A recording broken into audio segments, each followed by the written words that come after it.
Кавказский народ – это народы, которые стремятся к свободе и независимости. Имеет каждый, как определил и как принято мировым сообществом, международным законом, четко, ясно написано, каждый народ и нация имеет право быть независимым государством.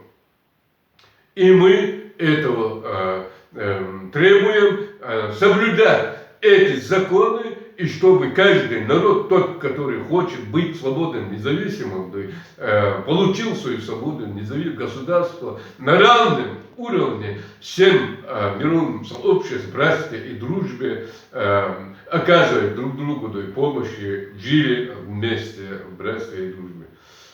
Иншаллах, мы этого достигнем вместе с мировым сообществом. Мы сегодня должны понимать, мир наш не просто с пустословием. Мир это с глубоким смыслом. Почему? Потому что многие не понимают и не могут различать мир от свободы.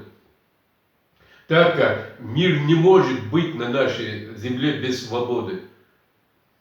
А настоящий мир это тогда, когда весь мир, вся нация, все народы свободные и живут в братстве и дружбе, имея свои государства, права, традиции, обычаи, вера и все необходимое.